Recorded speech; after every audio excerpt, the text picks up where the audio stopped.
రోజుల్లో ప్రవక్తలైనటువంటి మరి హగ్గై, జకర్యా వారు దేవుని మందిరము కట్టడి విషయంలో వారికి సహకారులై ఉండి దేవుని మందిరము మరి జెరుబ్బాబెలు అలాగే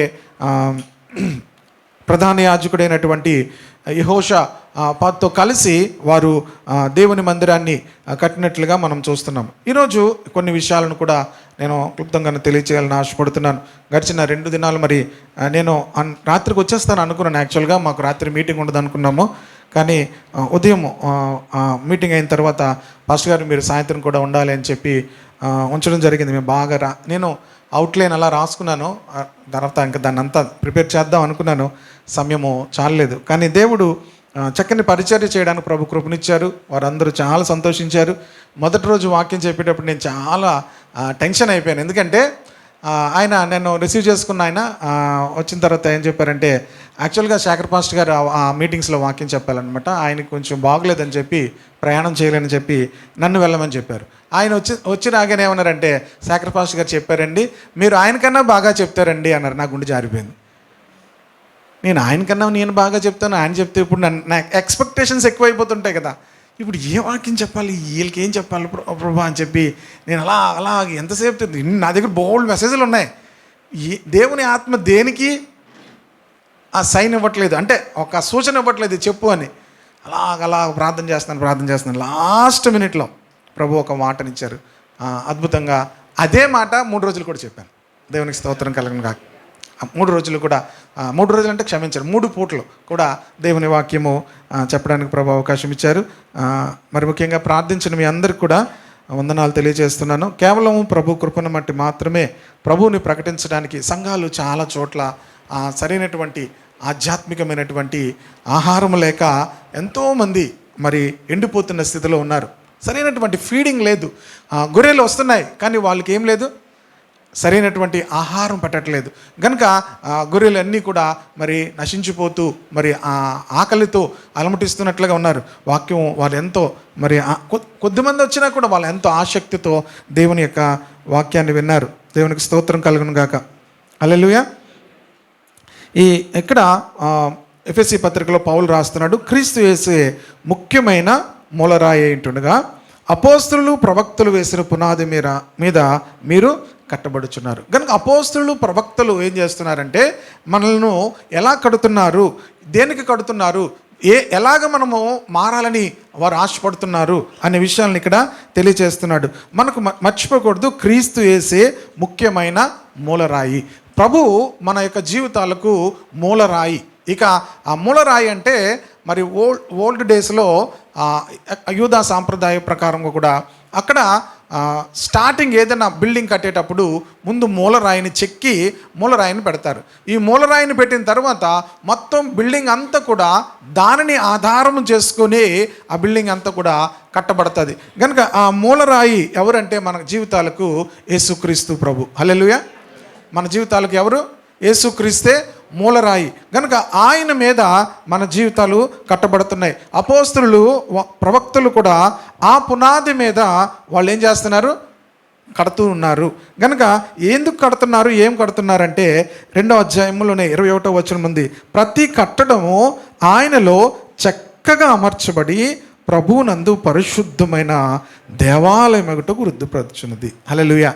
మనల్ని అపోస్తలులు ప్రవక్తలు ఏం చేస్తున్నారంటే మనల్ని కడుతున్నారు. మనకు పునాది ఎవరంటే, మనకు మూలరాయి ఎవరంటే యేసుక్రీస్తు ప్రభు. ఆ యేసుక్రీస్తు ప్రభు యొక్క మూలరాయి మీద నుంచి అపోస్తలులు ప్రవక్తలు దేవుని వాక్యమును బట్టి వారు మనల్ని కడుతున్నారు. ఎందుకు కడుతున్నారు అంటే ఆ ప్రతి కట్టడము కూడా తిరిగి వచ్చి ఏం చేయాలంటే అది చక్కగా అమర్చబడాలి. ఏమవ్వాలి? చక్కగా ఏమవ్వాలి?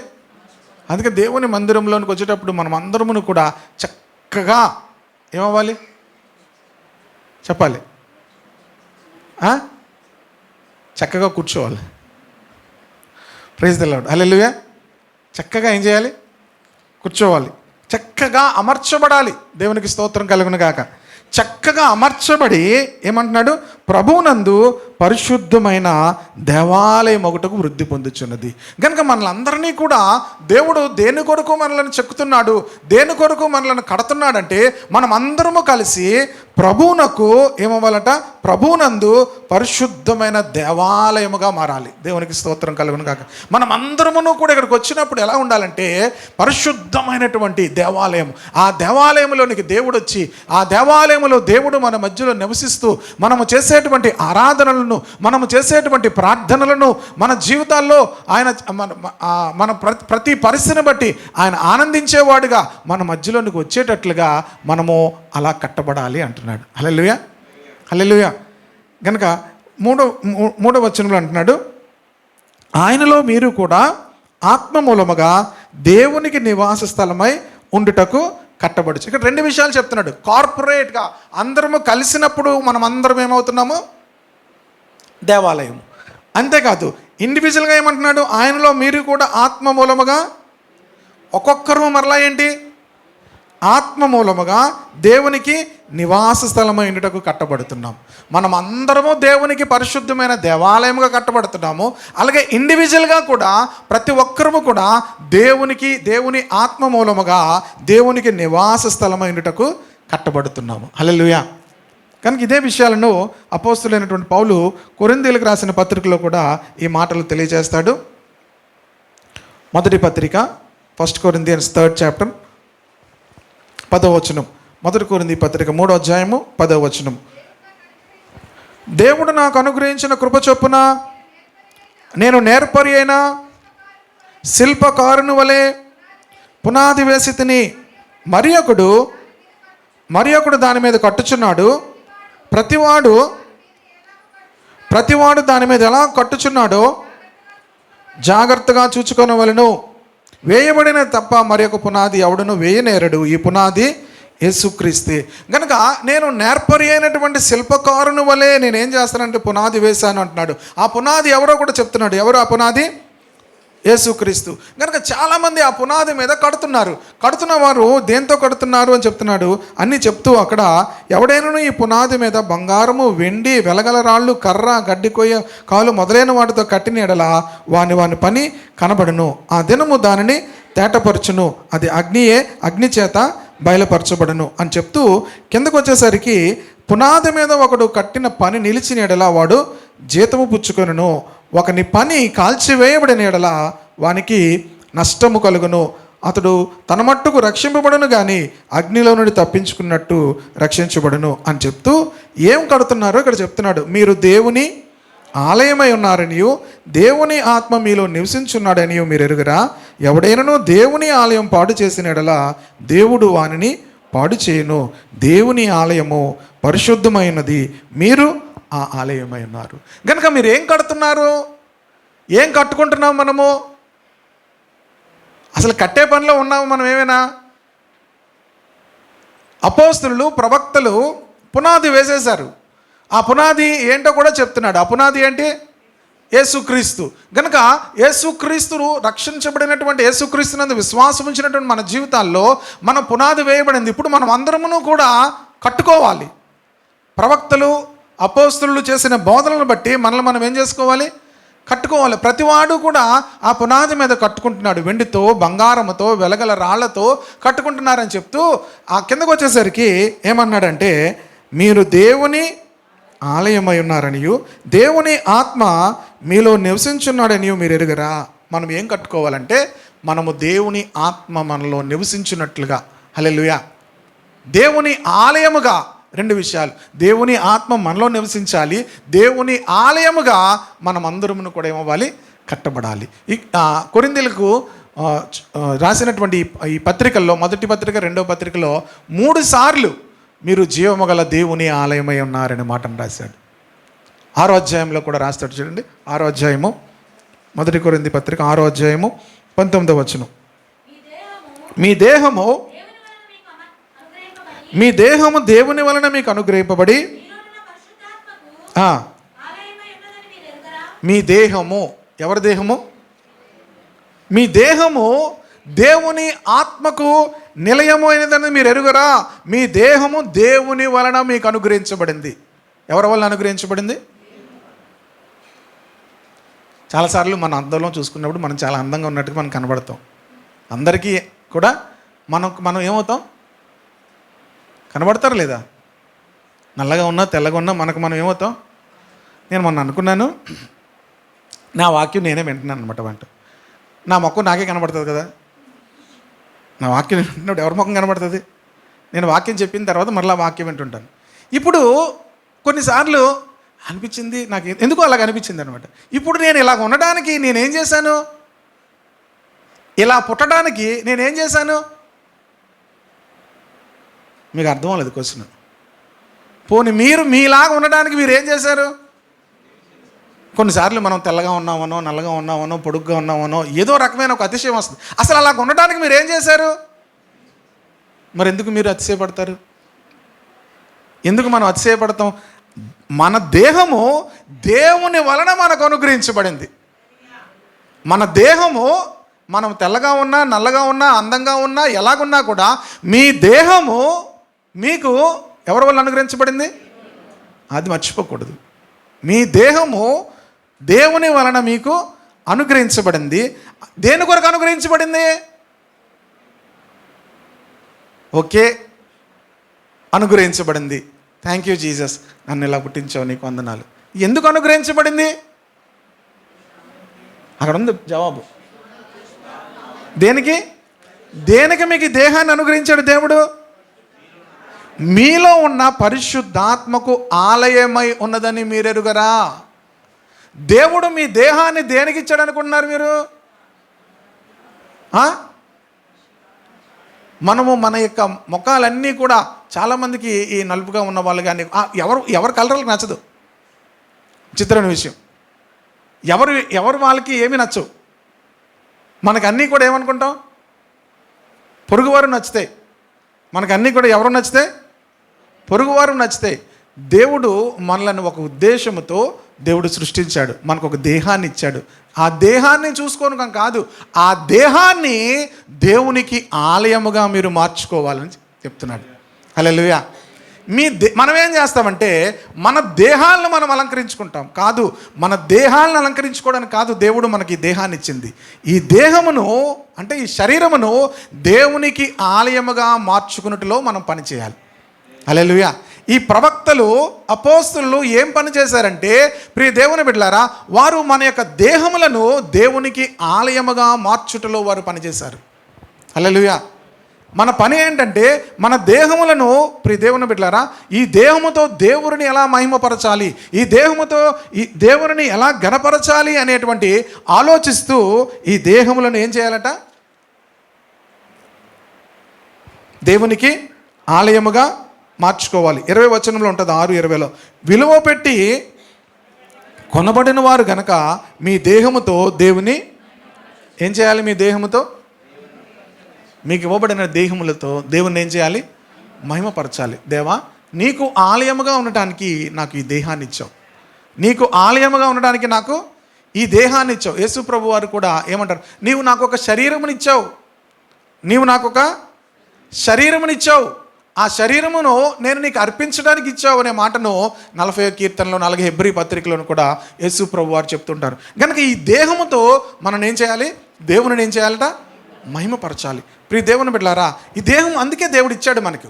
మనము ముందన్నాడు మొదటి చదివిన మాట 3వ అధ్యాయంలో, మనం అందరము కూడా కడుతున్నాము. దేని కొరకు కట్టుకుంటున్నామంటే మనము దేవుని ఆలయమనియు దేవుని ఆత్మ మీలో నివసించున్నాడనియు మీరు ఎరుగరా. అక్కడ అన్నాడు, ఇక్కడ కూడా ఏమంటున్నాడు? దేవుని మీలో మీ దేహం దేవుని వల్ల మీకు అనుగ్రహింపబడి మీలో ఉన్న పరిశుద్ధాత్మకు ఆలయమై ఉన్నదని. కనుక మీ దేహాలను బట్టి మీరు ఆనందించడం కాదు, మీ దేహాలను బట్టి మీరు అతిశయించడం కాదు. మీ దేహములు దేవుడు మీకు ఎందుకు ఇచ్చాడంటే అది దేవుని ఆలయముగా ఉండటానికి దేవుడు మనకిచ్చాడు. కనుక దానిని మనం ఏం చేయకూడదు అక్కడ చెప్తాడు. ఈ యొక్క ఆలయం తీసుకొని వెళ్ళి మీరు వేశ్యల దగ్గరికి వెళ్ళారంటే ఏమవుతుందో చెప్పాడు. దేవుడు వారిని పాడు చేస్తాడు. ఎవడైనా దేవుని ఆలయమును పాడు చేస్తే దేవుడు వారిని పాడు చేస్తాడు. కనుక దేవుని ఆలయమును ఎప్పుడూ కూడా మనుషులు ఏం చేయకూడదు? పాడు చేయకూడదు. కనుక మన దేహమును ఎప్పుడూ కూడా మనం అనవసరమైనటువంటి, వ్యర్థమైనటువంటి, అపవిత్రమైనవి ఏవి కూడా మన జీవితంలోకి రాకుండా మన దేహములను పరిశుద్ధంగా మనం కాపాడుకోవాలి. హల్లెలూయా. మూడవది 2వ కొరింథీ పత్రిక 6వ అధ్యాయము 15, 16, 18 వచనాలు అన్నీ కలిసిపోయి ఉన్నాయి. 16వ వచనంలో ఏముంటుందంటే, దేవుని ఆలయమునకును ఆ, మనము జీవముగల దేవుని ఆలయమై ఉన్నాము. ఉమ్. అందుకు దేవుడు ఇలాగ సెలవిచ్చుచున్నాడు. చూడండి ప్రియ దేవుని బిడ్డారా, ఇక్కడ దేవుడు ఏమంటున్నాడంటే మనము జీవము గల దేవుని ఆలయమై ఉన్నాము, అందుకు దేవుడు ఇలాగూ సెలవిచ్చుచున్నాడు. మనము జీవము గల దేవుని ఆలయమై ఉన్నామని చెప్పి దీనికి అర్థం ఏంటంటే, ముందేమో కార్పొరేట్గా వాళ్ళందరూ ఏం కడుతున్నారో చెప్తున్నాడు, రెండవది మన దేహం దేని కొరకు చెప్తున్నాడు, ఇక్కడ మూడవది ఏం చెప్తున్నాడు తెలుసా, మీరు అవిశ్వాసులతో 14వ వచనము విజ్జోడుగా ఉండకుడి, నీతికి దుర్నీతితో ఏమి సాంగత్యము, వెలుగునకు చీకటితో ఏమి పొత్తు, క్రీస్తునకు బెలియాలతో ఏమి సంబంధము, అవిశ్వాసితో. ఇది దేనికి చెప్తున్నాడు? ఇది మనం చేసే ఫెలోషిప్ చెప్తున్నాడు. మొదటిది మనం కార్పొరేట్గా మనం చేసే ఆరాధన కోసం చెప్పాడు, రెండవది మన పర్సనల్గా దేవుని మనకి ఇవ్వబడినటువంటి దేహం కోసం చెప్పాడు, ఇప్పుడు మనకుండేటువంటి సహవాసం కోసం చెప్తున్నాడు. ఏం చెప్తున్నాడు? మన సహవాసం కోసం చెప్తున్నాడు. ఎవరితో సహవాసం చేయాలి? విశ్వాసులు ఎవరితో ఉండాలి? మీరు అవిశ్వాసులతో విజ్జోడుగా ఉండకండి, ఎందుకంటే నీతికి దుర్నీతితో ఏమి సాంగత్యము, వెలుగునకు చీకటితో ఏం పొత్తు, క్రీస్తునకు బెలియాలతో ఏం సంబంధము, అవిశ్వాసితో విశ్వాసికి పాలెక్కడిది అని చెప్తూ, దేవుని ఆలయము నాకు విగ్రహముతో ఏమి పొందిక, మనము జీవము గల దేవుని ఆలయమై ఉన్నాము. హల్లెలూయా. అంటే మన ఫెలోషిప్ ఎలా ఉండాలి? ఎందుకు ఈ 3 చోట్ల కూడా మీరు దేవుని ఆలయమై ఉన్నారు అన్నాడు. కనుక మనం కార్పొరేట్గా ఇలా కలిసి ఆరాధన చేస్తున్నప్పుడు ఒక జ్ఞాపకం చేసుకోవాలి, మనం అందరము దేవుని ఆలయమై ఉన్నాం. మన వ్యక్తిగత దేహముల గురించి ఆలోచించినప్పుడు నా దేహము దేవునికి ఆలయమై ఉన్నది. మూడోది మన ఫెలోషిప్, మనం ఎవరితో సహవాసం చేస్తున్నాము, ఎవరితో స్నేహాలు చేస్తున్నాము, ఎవరితో స్నేహం చేయాలి, జీవము గల దేవుని ఆలయమై ఉన్నాము. కనుక విశ్వాసులు ఎవరితో సహవాసం చేయాలి? యవనస్తులు కాలేజీలకు వెళ్తారు, అక్కడికి వెళ్తారు, ఇక్కడికి వెళ్తారు, ఎవరితో సహవాసం చేయాలి? ఫ్రెండ్షిప్ చేయకూడదని అనట్లేదు, సహవాసం వేరు, ఫ్రెండ్షిప్ వేరు. ప్రియ దేవుని బిడ్డలారా, మనం స్నేహితులను కలిగి ఉండొచ్చు. సహవాసము అంటే వారితో మన యొక్క బాంధవ్యాన్ని, వారితో మన యొక్క హావభావాలను, మన హృదయాలను షేర్ చేసుకునే వాళ్ళను నిజమైన స్నేహితులు అంటారు. ఎవరితో షేర్ చేసుకోవాలి? విశ్వాసులకు ఎవరుండాలి? విశ్వాసులు స్నేహితులు, సంబంధాలు కలిగి ఉండాలి. కనుకనే మనమందరమును కూడా దేవుని ఆలయముగా కట్టబడుతున్నాము. అపోస్తలులు, ప్రవక్తలు ఈ పని చేయడానికే వారు ఈ భూమి మీదకి దేవుని చేత పంపబడ్డారు, ఆ పని చేశారు వాళ్ళు. ఇప్పుడు మనం అందరమును కూడా ఆ మిగిలినటువంటి పనిని బట్టి మనల్ని మనం ఏం చేసుకోవాలి? కట్టుకోవాలి. దేవునికి స్తోత్రం కలుగును గాక. మరలా పేతురు పత్రికలోకి వస్తున్నాను. 2వ అధ్యాయము, మొదటి పేతురు పత్రిక 2వ అధ్యాయము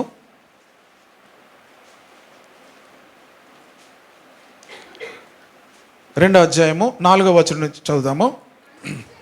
మనుష్యుల చేత విసర్జింపబడినను దేవుని దృష్టికి ఏర్పరచబడినది అమూల్యమును సజీవమునైన. చూడండి, యేసు ప్రభువు ఎలాంటి వాడో అక్కడ చెప్తున్నాడు. ఆయన అమూల్యమైన రాయి. దేంతో కట్టుకోవాలంటే మన జీవితాలను, ఏ కట్టడమైనా దేంతో కడతారు? ఇప్పుడు ఇటకలు చేస్తున్నారు కానీ రాళ్ళతో కడతారు కదా. ప్రతి కట్టడము కూడా ఏ రాళ్ళతో కట్టబడతారు? చెక్కబడినటువంటి రాళ్లతో కడతారు. మేము జ్ఞానాపురం స్కూల్లో చదువుతున్నప్పుడు అక్కడ బిల్డింగ్లు అన్నీ కూడా చెక్కుడు రాయిలతో కట్టేవారు.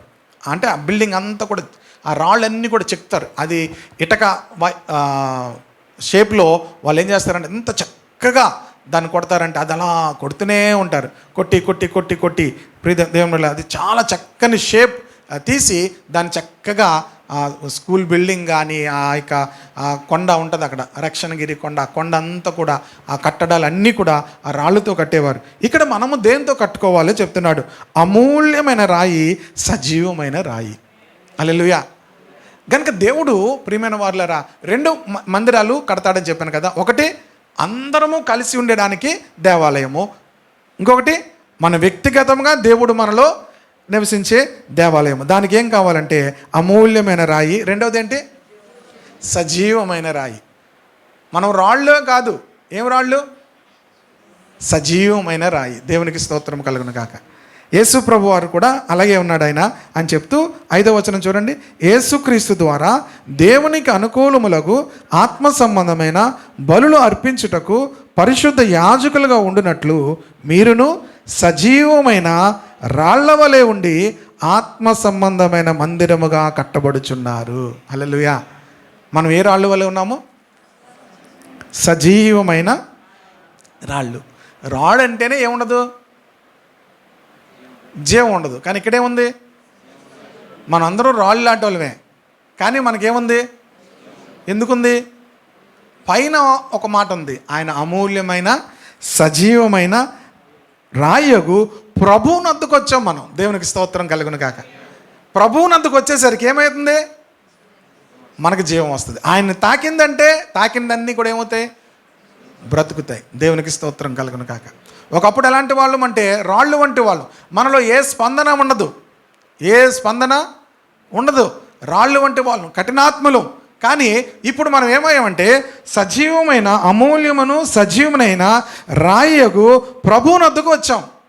ఇప్పుడు ప్రభువు మనల్ని ఏం చేశాడు?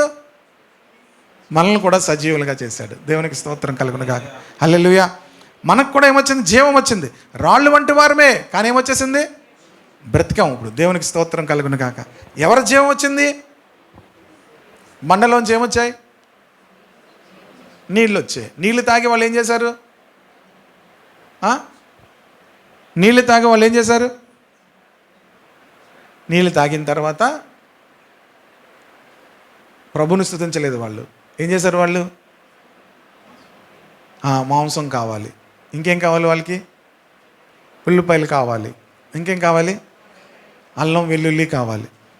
ఆడవాళ్ళు చెప్తుంటారు బయటికి వెళ్తుంటే, అల్లం వెల్లుల్లి పేస్ట్ కావాలి, ఇంకేం కావాలి? వాళ్ళకి కావలసినవన్నీ అడుగుతున్నారు, కానీ దేవునిని జ్ఞాపకం చేసుకోవట్లేదు. దేవునికి ఆలయముగా ఉండటానికి దేవుడు బండ నుంచి నీళ్ళు ఇస్తుంటే వాళ్ళు ప్రభువా ఇంత అద్భుతాన్ని నువ్వు చేస్తున్నావు అనే విషయాన్ని జ్ఞాపకం చేసుకోవట్లేదు. ఈరోజు రాళ్ల వంటి మనము ప్రియ దేవుని బిడ్డలారా సజీవులుగా దేవుడు మనల్ని చేశాడు. ప్రభా ఒకప్పుడు నేను రాళ్లుగా ఉండేవాడిని. మొన్న మా చెల్లి నాకు పాత ఫోటో పెట్టింది. నేను చూస్తే ఆ ఫోటోలో నేను రాళ్ళలా కనిపిస్తున్నాను. నేను ఎలా కనిపిస్తున్నాను? ఎప్పుడు ఫోటో అంటే అది నేను క్రీస్తులో లేక మునుపు ఫోటో అది. ఆ ఫోటో చూసి నాకు ఎవరు కనబడుతున్నట్టు ఒక రాయి కనబడుతుంది. ఇప్పుడు నేను ఆ రాయిని కాదు, నేను సజీవమైన రాయిని. హల్లెలూయా. ఒకప్పుడు నేను రాళ్ళుగా ఉండేవాడిని. స్టోనీ హార్ట్ ఉండేది నాలో. ప్రియ దేవుని బిడ్డలారా ఇప్పుడు నేనేమయ్యాను? సజీవమైన రాయి అయ్యాను. అయ్యారా? రాయి అయ్యారా లేదా? మీకు సజీవమైన రాయి అంటే సజీవమైన రాయి ఏమవుతుంది తెలుసా? దేనికైనా స్పందిస్తుంది. హల్లెలూయా. దేనికైనా ఏమవుతుంది? స్పందిస్తుంది. ఒక వ్యక్తి ఉదయం రాజ్ కుమార్ చెప్తున్నప్పుడు ఒక వ్యక్తి ఏదైనా అవసరతలు ఉన్నారనుకోండి, మీరు ఏమవుతుంది? రాయి అయితే ఏమవుతుంది? రాయి ఏమవుదు? స్పందించదు. సజీవమైన రాయి అయితే ఏమవుతుంది? స్పందిస్తుంది. దేవునికి స్తోత్రం. ఒక వ్యక్తి నశించిపోతున్నాడు అనుకోండి, ఆ వ్యక్తిని చూసినప్పుడు మనకి ఏం కలుగుతుంది? స్పందన రావాలి. ఏం స్పందన రావాలి? ప్రభా ఆ వ్యక్తిని రక్షించు, ఆ వ్యక్తిని రక్షించు, ప్రభా ఆ వ్యక్తిని రక్షించు అని మనం ఏం చేయాలి? మొరపెట్టాలి. మొన్న నేను భీమవరం కార్లో వెళ్తున్నప్పుడు సాగర్ పాస్టర్ గారు వైఫ్ పాస్టర్ అమ్మ గారు నేను మాట్లాడుతున్నాం దేని గురించో. మాట్లాడుతున్నప్పుడు ఆమె ఒక మాట చెప్తుంది. ఒక వ్యక్తి కోసం చెప్తూ చక్కగా పాటలు పాడుతుంది, చక్కగా పాటలు పాడుతుంది, అన్నీ చేస్తుందండి. కానీ వారి యొక్క తల్లి, వారి యొక్క తండ్రి వారు మరి నశించిపోతున్నారు. రక్షణ లేదు. నేను వారి గురించి అడిగితే ఆవిడ అన్నదట, అమ్మాయి అన్నదట, పాటలు పాడుతుంది, చర్చలో అన్నీ చేస్తుంది. ఆవిడ అన్నదంట ఎవరి దారి వాళ్ళది అని చెప్పిందట. ఏమన్నది? ఎవరి దారి వాళ్ళది, ఎవరి నమ్మకం వారిది. ఇప్పుడు ఏమర్థమైందంటే పాస్టర్ గారు మంచి మాట చెప్పారు. నాకు అర్థమైంది ఏంటంటే ఈమెకు మారు మనసు లేదు. ఏం లేదు? ఈవిడికి మారు మనసు లేదని నాకు అర్థమైందండి. నిజమే కదా. మన చుట్టూ నశించిపోతున్న వాళ్ళని చూసినప్పుడు మనకు స్పందన లేదనుకో, మనకేం లేదు. కానీ ఏం చేస్తుంది? చర్చిలో పాటలు పాడుతుంది. పాట ఇవ్వకపోయినా ఒప్పుకోరేలు. వీళ్ళు ఇలాంటి మారు మనసు లేని వాళ్ళు పాట ఇవ్వకపోయినా ఏం చేస్తారు? మైక్ ఇవ్వకపోయినా ప్రియ దేవుని బిడ్డలారా, చాలా విషయాలు అలా మాట్లాడుకున్నప్పుడు ప్రియ దేవుని బిడ్డలారా, మారు మనసు చాలామందికి లేదు. మారు మనసు ఉంటే ఏమవుతుందో తెలుసా? నశించిపోతున్న వారిని చూసినప్పుడు మనకు భారం వస్తుంది, మనకు కన్నీరు వస్తుంది, మన హృదయాల్లో కన్నీరు కార్చగలుగుతాం. ప్రభా ఈ ఆత్మలను రక్షించండి, ప్రభా ఈ ఆత్మలను రక్షించండి అని భారం మనలోకి వస్తుంది. ప్రియ దేవుని బిడ్డలారా, అది సజీవమైన రాయి. మన చుట్టూ చూసిన వాళ్ళప్పుడు ఎవరిని చూడాలో తెలుసా? నశించిపోతున్న ఆత్మలు చూడాలి. వాళ్ళకున్న ఆర్థిక స్థితులు చూడడం కాదు, వారికి ఉన్నటువంటి వాహనాలు చూడడం కాదు. ఇది సజీవమైన రాళ్ళు చేసే పని కాదు. ఇది ప్రియదేవుని బిడ్డలారా, జీవం లేని వాళ్ళు మాత్రం అవన్నీ చూస్తారు. మనమేం చూస్తాం తెలుసా? ఆత్మలు ఏమవుతున్నాయి? నశించిపోతున్నాయి. ప్రభా ఈ ఆత్మలు నశించిపోతున్నాయి. మన హృదయాల్లో మనం ప్రభు రక్షించిన తర్వాత ఏముండాలి తెలుసా? గొప్ప జాలి వచ్చేయాలి. ఆమేన్. ఏమొచ్చేయాలి? జాలి రావాలి. కరగట్లేదంటే మీరేటి? జీవం లేని రాళ్ళు అనమాట. అంటే అర్థం ఏంటంటే ఇంకా ఆ రాళ్ళు ప్రభు చేత బ్రతికించబడలేదు. మనం ఏమవ్వాలి? బ్రతికించబడాలి. ఇవన్నీ సూచనలు అనమాట. మనం చూడగానే, మనం ఎవరినైనా చూడగానే జాలితో మనం కదిలిపోవాలి. దేవునికి స్తోత్రం కలుగును గాక. వెంటనే మోకరించి, వెంటనే కన్నీటితో ప్రభు సన్నిధిలో మనం ప్రార్థిస్తే ప్రియమైన దేవుని, దాని కొరకే దేవుడు మనల్ని ఏర్పరచుకున్నాడు. ఏమన్నాడు చెప్పండి అక్కడ 5వ వచనంలో, యేసుక్రీస్తు ద్వారా దేవునికి అనుకూలములకు ఆత్మ సంబంధమైన బలులు అర్పించుటకు. దేవుడు మనలను సజీవమైన రాళ్ళు మందిరం అని ఎందుకు చెప్తున్నాడంటే, మనము ఆత్మ సంబంధమైన బలులు అర్పించుటకు పరిశుద్ధ యాజకులుగా ఉండినట్లు. మీ పనేంటి? రక్షించబడిన వారి పనేంటి? ఆత్మ సంబంధమైన బలులు అర్పించాలి. ఇప్పుడు మరి మందిరం అంటే తర్వాత మందిరంలో ఏముండాలి? మందిరంలో ఏమర్పిస్తారు? బలులు అర్పిస్తారు. వాళ్ళు ఏమర్పించేవారు? గొర్రెలు, మేకలు, ఎద్దులు అర్పించేవారు. ఇప్పుడు మనం ఏం అర్పించాలి? ఆత్మ సంబంధమైన బలులను ఇంకేంటి అర్పించుటకు పరిశుద్ధ యాజకుల పని ఏంటి? రాజకుమార్ ఎందుకు వచ్చారండి? వాళ్ళు పాస్టర్స్ డే అని వచ్చాడు. నాకు తెలిస్తే ఉంచేదండి మధ్యలో. లాస్ట్లో తెలిసిందనమాట. ఎందుకు వచ్చేస్తున్నాడు వస్తానంటున్నాడు అంటే దింపేదండి రాత్రి 1 గంటకి తాళ్ళపాలెంలో. ఇప్పుడు ఎవరిని ఇక్కడ పరిశుద్ధ యాజకులు అంటున్నాడు? మీరును సజీవమైన రాళ్ల వలె ఉన్నారని ఎవరిని అంటున్నాడు?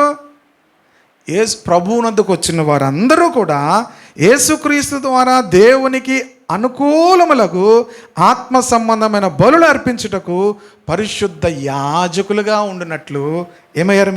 మీరును సజీవమైన రాళ్ళుగా మారిపోయారు. హల్లెలూయా. మనము పరిశుద్ధమైన యాజకులముగా ఆత్మ సంబంధమైన బలులుగా అర్పించుటకు ఎప్పుడవుతామంటే ప్రియమైన దేవుని బిడ్డలారా, సజీవమైన రాళ్ళుగా మారాలి. ఆమేన్. ఒకప్పుడు రాళ్ళు కాదు, ఇప్పుడు రాళ్ళు ఎలాగా? పూర్తిగా సజీవమైనవి అనమాట. దేవునికి స్తోత్రం కలుగును గాక. దేవుని మందిరములో ఉన్న రాళ్ళన్నీ ఏ రాళ్ళు? సజీవమైన రాళ్ళు. అన్నీ సజీవమైన రాళ్ళేనా? ప్రియ దేవుని బిడ్డలారా, మనము సజీవమైన రాళ్ళు ఏమవుతాయి? స్పందిస్తాయి. దేనికి? దేవునికి అర్పించడానికి, ప్రజల పక్షముగా యాజకులుగా నిలవబడ్డానికి. ఆ పొజిషన్ మీరు చేయకపోతే ప్రియమైన వారులారా, మీరు దేవుని ఆలయముగా వృద్ధి పొందట్లేదు. మీరు వృద్ధి పొందుతున్నారు, కానీ అది ఏమవుతుందట? అవన్నీ తీసుకెళ్ళి ఏమవుతాయి? అగ్నిలో కాల్చబడతాయి. ప్రతివాని పని కూడా అగ్నిలోంచి వెళ్తుంది. మిగిలినవన్నీ కూడా ఏమవుతాయి? ఏ పని అయితే నిలవబడతాదో అది దానికి మనుషులు జీతం పుచ్చుకుంటారు. హల్లెలూయా. ఒకవేళ మన ఆత్మ రక్షించబడచ్చు, అతను అందుకే అన్నాడు, అగ్నిలోంచి రక్షించబడినట్లుగా నీ ఆత్మ రక్షించబడచ్చు, కానీ నీకు జీతము కానీ ఏమీ దొరకదు. ఎవరికి జీతం దొరుకుతుందంటే పరిశుద్ధమైన దేవాలయముగా మీ జీవితాలు కట్టుకొని ఆత్మ సంబంధమైన బలులు అర్పించేవారుగా, దేవుని సన్నిధిలో విజ్ఞాపనం చేసేవారుగా, దేవునిని ఆరాధించేవారుగా, దేవుని సన్నిధిలో అనేకుల కొరకు ప్రార్థించేవారుగా, పరిశుద్ధ యాజకులుగా ఉండి సజీవమైన రాళ్ల వలె ఉండి మందిరముగా, ఆత్మ సంబంధమైన మందిరముగా మనం అందరం ఏమవ్వాలి? కట్టబడాలి. తర్వాత వచనంలో అంటాడు, 6వ వచనం, ఏలయనగా ఇదిగో నేను ముఖ్యమును ఏర్పరచబడినది అమూల్యమునగు మూలరాతిని, యేసుక్రీస్తు మూలరాయి. మీకు మూలరాయి యేసుక్రీస్తేనా? ఆ కన్స్ట్రక్షన్, ఆ షేప్లోనే మీరు కట్టబడతారు. చాలామంది జీవితాల్లో యేసుక్రీస్తు మూలరాయి కాదు, ఆ మూలరాయి మీద కట్టబడితే ఒక్కసారి ఆ మూలరాయి వేసిన తర్వాత బిల్డింగ్ అంతా కూడా ఆ మూలరాయి ఆధారం మీదే ఆ షేప్ అంతా వచ్చేస్తుంది. హల్లెలూయా. మనకి యేసుక్రీస్తు మూలరాయి అయితే మన బిల్డింగ్ అంతా ఏమవుతుంది? యేసుక్రీస్తులాగే కట్టబడిపోద్ది. అక్కడ ఏమనుంది? ముఖ్యమును ఏర్పరచబడినది అమూల్యమునగు మూలరాతిని నేను, దేవుడు సియోనులో మూలరాతిని స్థాపించాడు. ఆ మూలరాతి మీదే ప్రతి ఒక్కరు, ప్రతి జీవితం కూడా కట్టబడాలి. కట్టబడితే ఆయన యందు విశ్వాసం ఉంచేవాడు ఏ మాత్రమును కూడా సిగ్గుపరచబడడు. ఆయన మీద కట్టుకునే జీవితం ఎప్పుడూ కూడా సిగ్గుపరచబడదు. ఆమేన్. ఇంక మీరు ఆలోచించవలసిన అవసరం లేదు. ఒకవేళ నాకు తర్వాత ఏమైనా అవమానం వస్తుందేమో. చాలామంది ఏమవుతుంటారంటే మాకు అవమానం వచ్చేస్తుందేమో, ఇదవుతుందేమో, అదవుతుంది. క్రీస్తు మీద కట్టబడిన వారు ఎవరు కూడా అవమానపరచబడరు. ఎందుకు? మనం మూలరాతి మీద కట్టుకుంటున్నాం. హల్లెలూయా. ఆ కార్నర్ స్టోన్ మీద మనం కట్టబడుతున్నాం కనుక ప్రియ దేవుని బిడ్డలారా, ఆయన యందు విశ్వాసం ఉంచువాడు ఎవడును ఏమాత్రమును సిగ్గుపడడు అను మాట లేఖనముల మందు వ్రాయబడి ఉంది. విశ్వసించిన మీకు ఆయన అమూల్యమైన వాడు. విశ్వసింపని వారికైతే ఇల్లు కట్టువారు ఏ రాతిని నిషేధించుతారో అదే మూలకు తలరాయి అయిను, మరియు అడ్డురాయి అడ్డుబండయు ఆయను.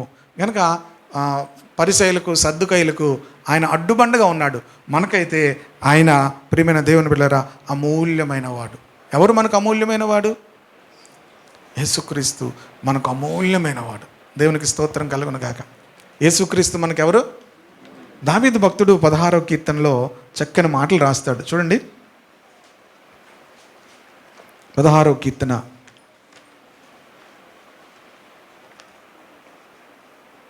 2వ వచనం. నీవే ప్రభుడవు,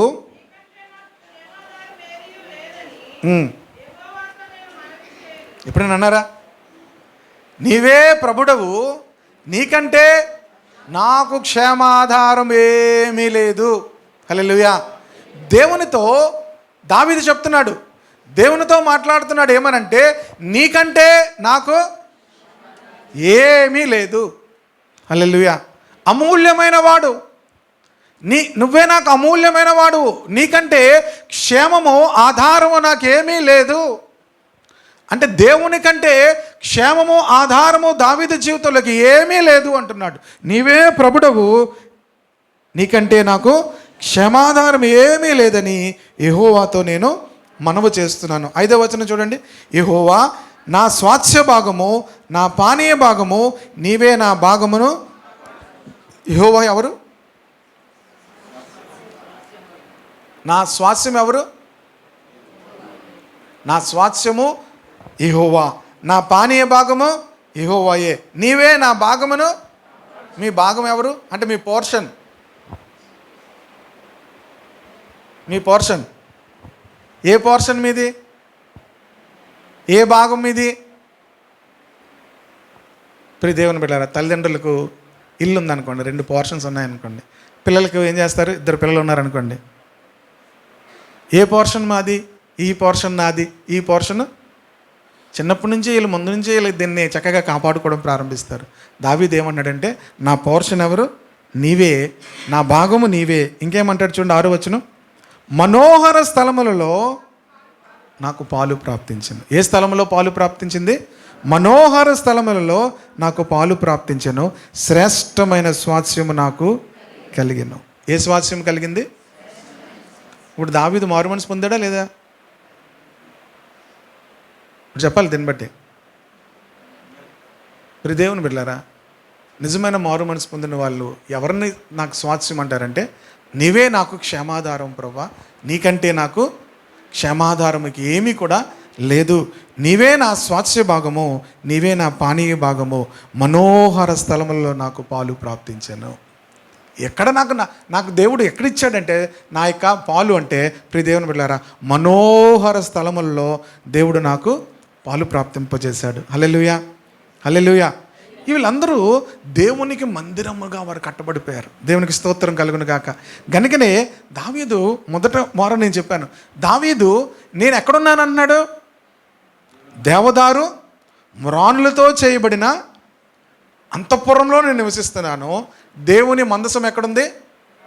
తెరల చోటని దాక్కుని ఉంది. గనుక నేను నా దేవునికి ఏం కట్టాలనుకుంటున్నాను? దేవునికి ఒక నివాస స్థలం కట్టాలనుకుంటున్నాను. 132వ కీర్తనలో ఏమంటాడు? నా దేవుని నివాస స్థలం కట్టేంత వరకు కూడా నేను పరుండు మంచం మీదకి ఎక్కను. నిన్న మాకు ఒక రూమ్ ఇచ్చారు. ఆ రూమ్లో అది కొంచెం కొంచెం ఫోర్స్గా కూర్చుంటే మళ్ళీ మనం పైకి ఎగిరిపోతాం. అలా ఉంది. ఆ స్ప్రింగ్స్ అలాగ ఉన్నాయి. మరి రాజుగారి ఇంట్లో పరుపులు ఎలా ఉంటాయో ప్రియ దేవుని బిడ్డలారా, నేను నా దేవునికి నివాస స్థలం కట్టేంత వరకు ఏమంటున్నాడు? నేను పరుండే మంచం మీదకి నేను ఎక్కను. ఇంకేమంటాడు? నా కన్నులకు నిద్ర రానేను, నా కనురెప్పలకు దేని కొరకు? తనకు ఒక విషయం అర్థమైంది.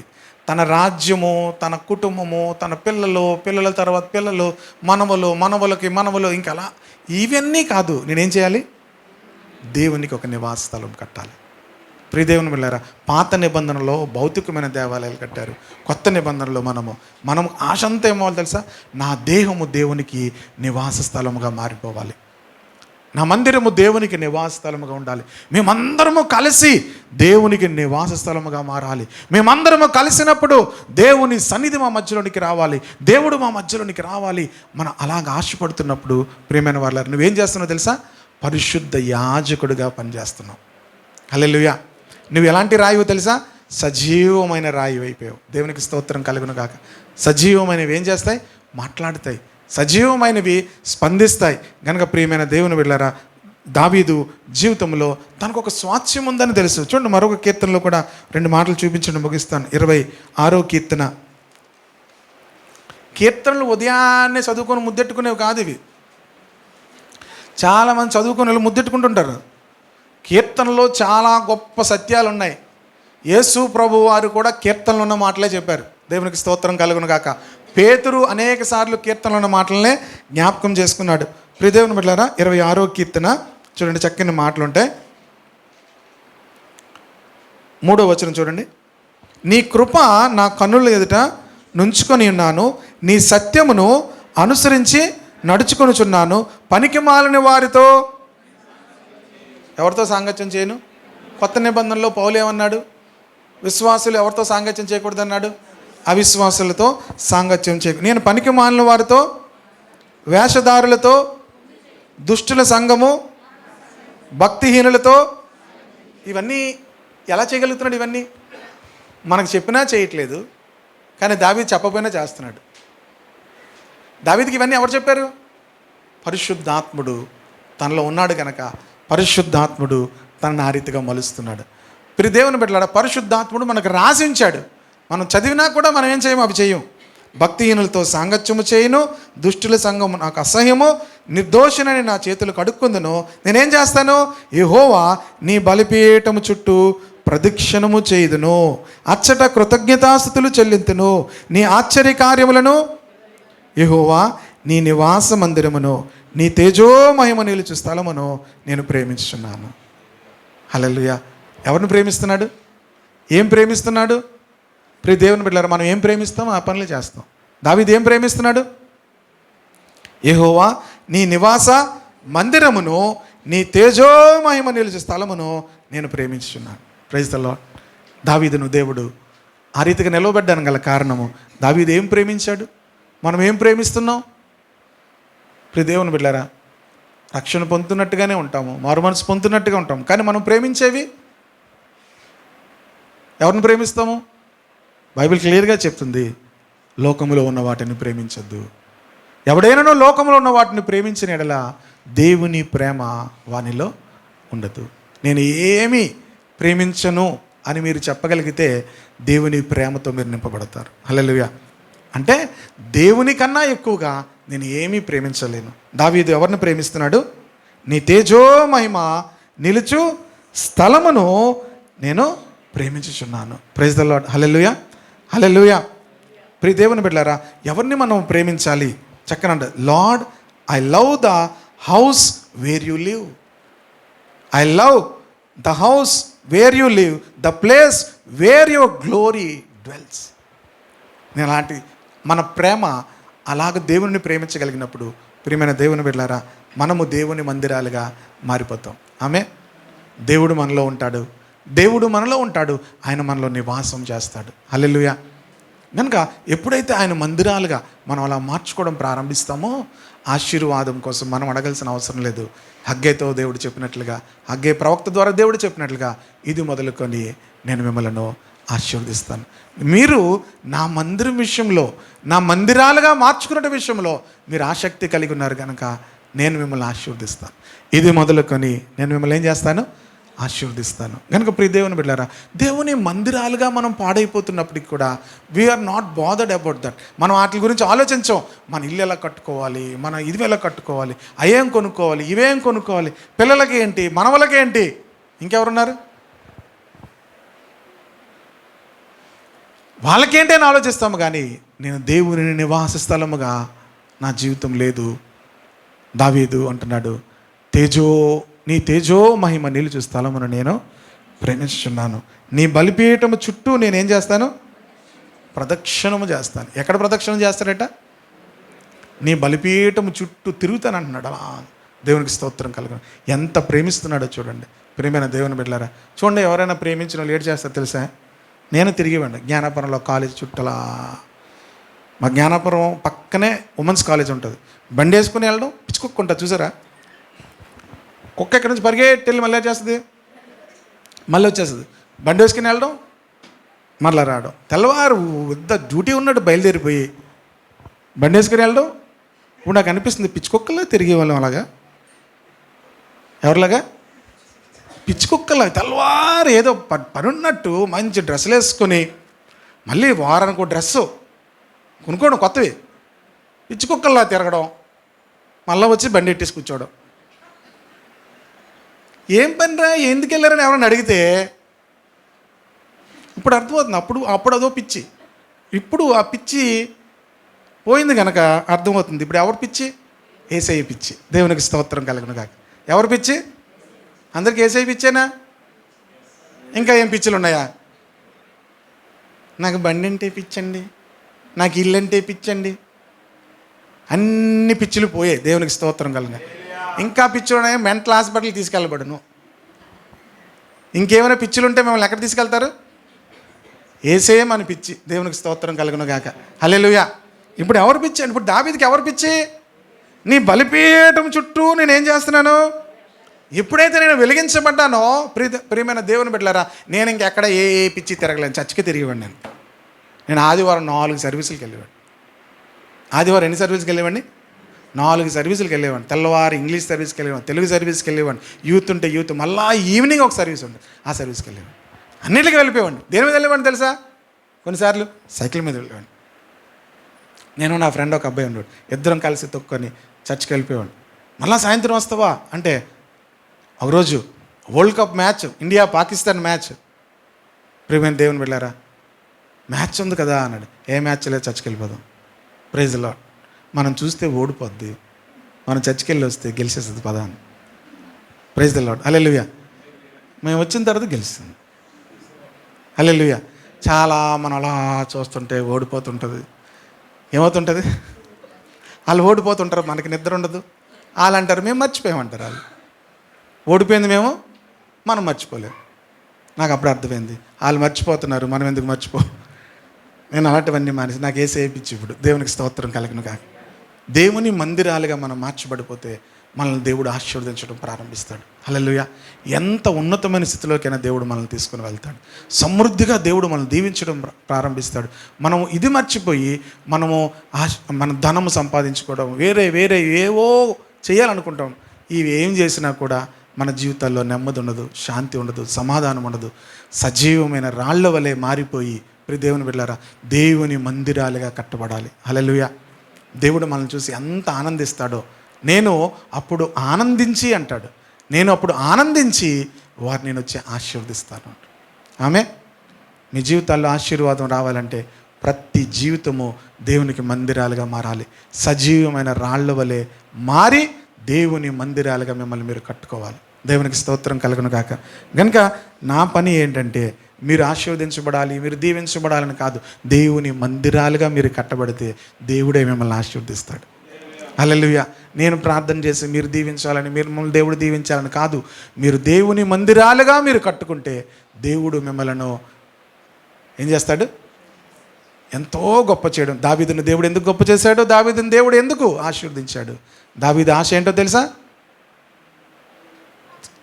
దేవుని మందిరము కట్టబడాలి. దేవునికి స్తోత్రం కలుగును గాక. హల్లెలూయా. మొదటగా ఎవరు? మనము. తర్వాత ఎవరు? కార్పొరేట్గా మనం దేవుని సంఘముగా కట్టబడాలి. ప్రియ దేవుని బిడ్డలారా, అలాగే భౌతిక మందిరాలు కూడా దేవుడు మనకు అనుగ్రహించిన సామర్థ్యాన్ని బట్టి కట్టాలి. దేవునికి స్తోత్రం కలుగును గాక. ఎక్కడైనా జీవితకాలంలో దేవుడు మనకు అవకాశం ఇచ్చినప్పుడు ఒక మందిరాన్ని కట్టగలిగే కృప దేవుడు మనకి ఇవ్వాలని ప్రార్థించాలి. ఆమేన్. హల్లెలూయా. నేను మొన్న ఒక గుంటూరు వెళ్ళినప్పుడు ఒక పాస్టర్ గారి ఇంట్లో ఆ పాస్టర్ గారు నన్ను వచ్చి రిసీవ్ చేసుకొని ప్రియ దేవుని బిడ్డలారా, అక్కడ ఆయన నాతో చెప్తున్నారు, అన్న ఇక్కడ స్థలము ఇచ్చారన్న, నేను మందిరం కట్టాలనుకుంటున్నాము, ఈ స్థలం అనేది చూపించాడు. చాలా పెద్ద ప్లేస్ అనమాట. మందిరం చుట్టూ పునాది వేస్తామన్న, మందిరం కట్టాలని ప్రార్థన చేశాను, వచ్చాను. ప్రార్థన చేస్తాం బ్రదర్. సజీవమైన రాళ్ళు ఏం చేస్తాయి? మనం వెంటనే ఏం చేస్తాం? ప్రార్థన చేస్తూ ఉంటాం, తినికే బయటకు వచ్చేస్తాం, మర్చిపోతాం. కాదు, వెంటనే దేవుడు నన్ను ప్రేరేపించిన కొద్దీ నేను ఆ మందిరం కట్టడానికి ఈ డబ్బులు ఉంచండి అని చెప్పి వెంటనే ఫోన్పే చేశాను. Praise the Lord. హల్లెలూయా. దేవుని మందిరాలు ఎక్కడైనా కట్టబడుతుంటే దాంట్లో మనం పాలుభాగస్తులు అవ్వాలి. ఇదే మన పని. సజీవమైన రాళ్ళుగా ఉండి ఆత్మ సంబంధమైన మందిరాలుగా కట్టబడాలి. మళ్ళీ మేదేసేద్దాం. ఏ మీద? ఎన్ని వేసేస్తారు మీద? అవన్నీ మీ మీదే పడతాయి. అవన్నీ ఏమవుతాయి? మనం మీదకి వెళ్ళిపోవాలి. దేవునికి స్తోత్రం కలుగును గాక. మీద వేసేయడం కాదు, ఎక్కడికి వెళ్ళిపోవాలి? మీదకి వెళ్ళిపోవాలి. సజీవమైన రాళ్ల వలె దేవుని మందిరాలు కడుతూ, మన మందిరాలు, మన సంఘముగా మందిరము, ఇంకా అనేకమైనటువంటి మందిరాలు కట్టడానికి దేవుడు మనలను బలపరచునుగాక. ఆమె అప్పుడు దేవుడు మనలను, మీరు అడగవలసిన అవసరం లేదు, దేవుని ఆశీర్వాదం మీ మీద ఉంటుంది. హల్లెలూయా. దేవుని ఆశీర్వాదం మీ మీద, మీ కుటుంబాల మీద నిలిచి ఉంటుంది. మీ పిల్ల తరముల మీద కూడా దేవుని ఆశీర్వాదం నిలిచి ఉంటుంది. హల్లెలూయా. దేవుని మందిరాలుగా ప్రతి ఒక్కరము కూడా కట్టబడుదుముగాక. ఆమె ప్రవక్తలు, అపోస్తుల యొక్క ఉద్దేశం ఏంటి? నేను లాస్ట్ వీక్ చెప్పినట్టుగా ప్రవక్తలు, అపోస్తులు ఎవరు అనుకుంటున్నారు? బిబ్లికల్ డెఫినేషన్లో చూడాలి. నా ముందు నేను నా ప్రవక్తలను పేరు పెట్టుకున్నానంటే బిబ్లికల్ డెఫినేషన్లో ఆ ప్రవక్త యొక్క సూచనలు ఉన్నాయా లేవా? అపోస్తులను పేరు పెట్టుకున్నామంటే అపోస్తుల యొక్క ఆ యొక్క సైన్స్ సూచనలు ఉన్నాయా? నేను అవన్నీ చూపిస్తే మీకు ఇప్పుడు చాలామంది అలాగా కనబడరు మీకు. ప్రియ దేవుని బిడ్డలారా, మనము ఆ రీతిగా గమనిస్తూ దేవుని రాజ్యం కొరకు సజీవమైన రాళ్ల వలె ఉండి మనము దేవుని పనిలో ఆత్మ సంబంధమైన బలులు అర్పించట్లో అందరము కూడా పరిశుద్ధ యాజకులుగా ఉండాలి. అప్పుడు హ్యాపీ పాస్టర్స్ డే అని నేను మీకు చెప్తాను. Praise the Lord. హల్లెలూయా. అప్పుడు అందరూ కూడా దేవుని యొక్క సేవకులుగా మార్చబడాలి, దేవుని పని చేసేవారుగా. ఇప్పుడు దావీదు ఎవరు? అది కొత్త నిబంధన. దావీదుని గురించి ఏమంటారు తెలుసా? దావీదు దేవుని సేవకుడు అని ఉంటుంది. దావీదు ప్రవక్త అని ఉంటుంది. దావీదు దైవజనుడు అని రాసి ఉంటుంది. దావీదు గురించి ఎలాంటి మాటలు రాసి ఉన్నాయి? మనం ఏమనుకుంటాం? దావీదు గురించి రాజు అనుకుంటాం. కొత్త నిబంధన ఏం చెప్తుంది? నీ సేవకుడైన దావీదు అంటాడు పేతురు. రెండోది ఏమంటాడు తెలుసా? అతడు ప్రవక్త ఉండెను గనక అంటాడు. మూడోది ఏమంటాడు తెలుసా? అతడు తన తరము వారికి సేవ చేసి ఏం చేశాడట? 13వ కీర్తనలో 13వ అధ్యాయం అపోస్తల కార్యంలో ఉంటుంది. అతడు తన తరము వారికి, మన తరం వారికి ఏం చేస్తాం? మన తరం కోసం, మన తర్వాత తరంకి ఏమి ఉంచేద్దామా, ఏం దాచేద్దామా? ప్రియ దేవుని బిడ్డలారా, మన తరము వారికి మనం ఏం చేయాలి? అప్పుడు మీ గురించి ఏం చెప్పబడుతుంది? ఎప్పుడు? మీరు ప్రభు దగ్గరికి వెళ్ళిన తర్వాత మీ గురించి చెప్పేటప్పుడు ఏం చెప్తారు తెలుసా? మా అమ్మగారు నా గురించి ఏం చేస్తావో చేయవని అడుగుతుంది మా అమ్మ. నేను చెప్తాను తన తరము వారికి సేవ చేసిందని చెప్తాను. మమ్మల్ని అందరూ మేము సేవకు వస్తాం అనగానే సాధారణంగా ఎవరైనా ఏమని అంటారు? ఉద్యోగాలు చేయకుండా ఏంట్రా సేవకు వెళ్తామని గొప్ప సంతోషంగా అందరూ సేవకులుగా అసలు ఏం మాట్లాడలేదు. సేవ అనగానే గొప్ప సంతోషం. ఇప్పుడు ఏమనాలి? తన తరము వారికి సేవ చేసి. ఇప్పుడు మనమందరం మన తరము వారికి ఏం చేయాలి? ఆ మాటలన్నీ చూపిస్తే సమయం చాలదు కనుక నేను ముగిస్తున్నాను. దావీదు తన తరము వారికి ఏం చేశాడు? ఎలా చేశాడు? దేవుని మందిరం కట్టడానికి, దేవుని యొక్క మందస్సము తీసుకొని రావడానికి, ప్రజల మధ్యలో దేవుని మందస్సము తీసుకొచ్చాడు. ప్రజలు ఆరాధించడానికి పాటలు రాశాడు, సంగీతములు. దావీదు కొన్ని ఇన్స్ట్రుమెంట్స్, దావీదు నియమించిన కొన్ని వాయిద్యాలు చేశాడట. అందుకనే దావీదు గురించి ఏమంటాడంటే నెహెమ్యా దైవజనుడగు దావీదు అంటాడు. హల్లెలూయా. కనుక మన తరములో మనము కూడా అలాంటి అద్భుతమైనటువంటి ఆత్మీయ అనుభవంలోనికి ప్రభు మనలందరినీ నడిపించునుగాక. ఆమేన్. అందరం కూడా కళ్ళు మూసుకొని ఒక చిన్న ప్రార్థన చేసుకున్న తర్వాత ప్రియ దేవుని వెళ్ళారా మన మిగిలిన కార్యక్రమంలోనికి వెళ్దాం. సజీవమైన రాళ్ళుగా ప్రభు మనల్ని మార్చాలంటే ప్రభువును మనం హత్తుకోవాలి. అమూల్యమును సజీవమునైన రాయియగు ప్రభువునద్దకు వచ్చిన వారమై మనమును ఆత్మ సంబంధమైన బలులు అర్పించుటకు పరిశుద్ధుల యాజకులుగా ఉండినట్లు సజీవమైన రాళ్ళమై ఆత్మ సంబంధమైన మందిరముగా కట్టబడుతున్నాము.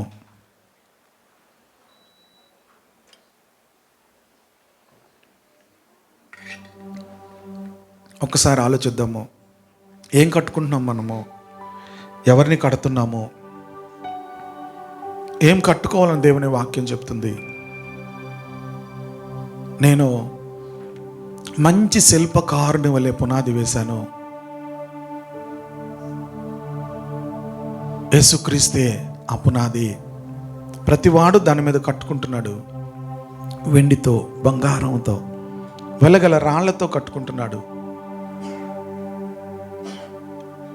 ఏం కట్టాలి అని కిందకు వచ్చేసరికి చెప్తున్నాడు, మీరు దేవుని ఆలయమై ఉన్నారనియో, దేవుని ఆత్మ మీలో నివసించున్నదనియో మీరు ఎరుగరా. ఎవడైనాను దేవుని ఆలయమును పాడు చేసిన యెడల దేవుడు వారిని పాడు చేయను. మీ దేహములు దేవుని వలన మీకు అనుగ్రహింపబడి దేవుని ఆత్మకు నిలయమై ఉన్నవని మీరు ఎరుగరా. మీరు జీవము గల దేవుని ఆలయమై ఉన్నారని మీరు ఎరుగరా. ఈ ఆలయం పాడైపోతే మనం వేటేటినో కట్టుకుంటుంటే దేవుడు సంతోషించడు. అదే హగ్గే గ్రంథంలో ప్రభు చెప్పారు, నా ఆలయం పాడై ఉండగా మీరు సరంబి వేసిన నీళ్ళలో నివసించుట న్యాయమా? కనుకనే మీ జీవితాల్లో సంపూర్ణమైనటువంటి ఆయన దీవెన అనుభవించలేకపోతున్నాము. మన ఆలయాలు కట్టుకుందాము, మన దేహం అనే ఆలయాలు కట్టుకుందాము. పరిశుద్ధ ఆలయాలుగా సజీవమైన రాళ్ల వలె స్పందించే వారంగా మార్చబడదాము. తండ్రి, అమూల్యమును సజీవమైన రాయియగు ప్రభు ఎద్దుకు వస్తున్నాం నాయన. మా ప్రభువా, నీలో జీవం ఉంది ప్రభా. ఆ జీవం మనుషులకు వెలుగే ఉన్నది ప్రభా. నీలో జీవం ఉన్నది ప్రభా. తండ్రి, నీవే మమ్మల్ని జీవప్రాప్తులుగా కలుగు చేసిన వాడు. పేతురు చెప్పినట్లుగా ఈ మాటను మనము కూడా చెప్దాము. ప్రభా, అందరూ వెళ్ళిపోతున్నారు, మేము వెళ్ళలేము. నీవు నిత్య జీవపు మాటలు గలవాడువు. నీవు నిత్య జీవపు మాటలు గలవాడువు. ఆ జీవాన్ని మేము పొందుకుంటున్నాం. అప్పుడు ప్రభు పేతురుతో మాట చెప్తున్నాను, పేతురు, నీవు పేతురు అనబడుతున్నావు, కానీ నేను నీ మీద నా సంఘమును కట్టాలని ఆశపడుతున్నాను. ఈ బండ మీద నా సంఘమును కడతాను. పాతాళలోక ద్వారములు దాని ఎదుట నిలువచాలు.